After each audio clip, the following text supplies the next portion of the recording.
นี่ฮิเกียกแม่นะเต็มจิริงมั้งอาหารจิริงมั้งเบลค์มั้งมังแต่เปล่าเลยเบลค์ไหลนี่มั้งฮิเป็นสวงของกิไตเขาจะได้เจียงมั้งสอนน่าเจียงอาหารเป็นตอดกบไปแต่เจียงอาหารทักตัวไหลเดียงมั้งตัวเป็นแค่เนี้ยก็เลยขีดมั้งไหลนังเกียกแม่นะเต็มมั้งมังเต็มเป็นเบลค์จีมั้งเห็นแค่เป็น Troy Bill TB 210มั้ง21 เล่นมาซ้อมนี่นะครับ21 inches ตัวชิ้นนี้มั้งโอเคจิลุมเล็ดเจียวไว้นี่มั้งนี่ตึงเต็มหามั้งแล้วชิ้นตึงตอดกบไปพอครับชิมูโซเฮียสวงของกิวัตเขาจะได้เจ้ามั้งสีเต็มของลำมังสวกอะไรมั้งตอดกบไปเชียงอะไรเดียงแต่จะให้เป็น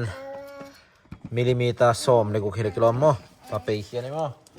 เกี่ยงไหลนี้ได้เด้อไหลจีนมันเดียงลำเดียงเหียงเฉียงมั้ง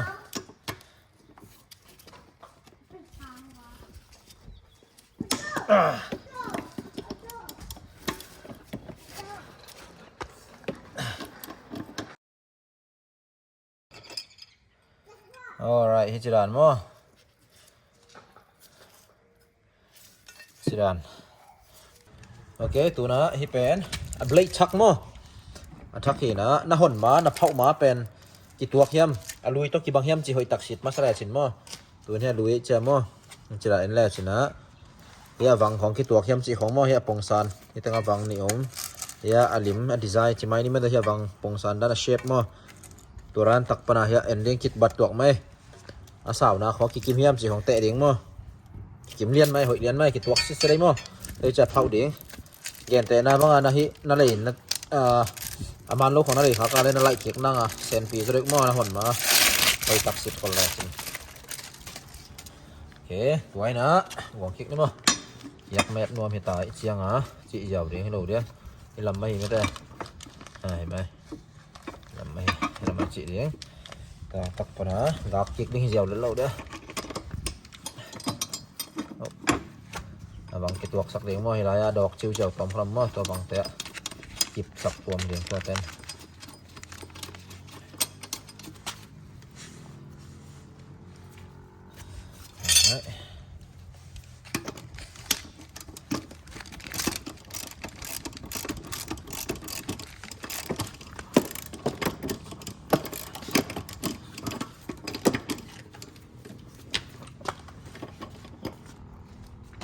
โอเค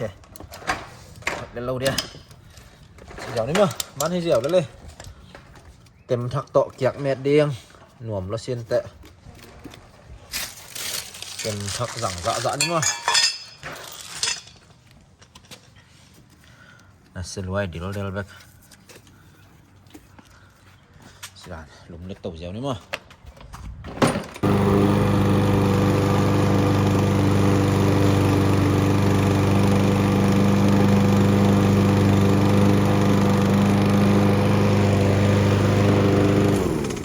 เกียกเม็ดมันตาม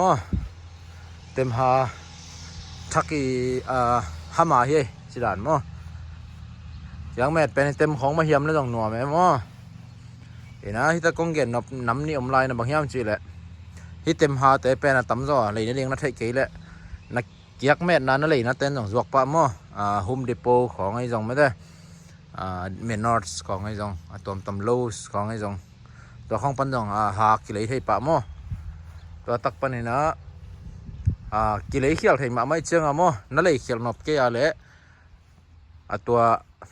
น่ะอาหารเป็นไม่ได้เบลค์เป็นเพลแค่ดีไงลุยเป็นมั้งเพลแค่ดีไงนะมันใจดีไงนะตัวโตไปเลยจินตัวให้เกยเลยต่อยเงี้ยเลยดีไงมั้ง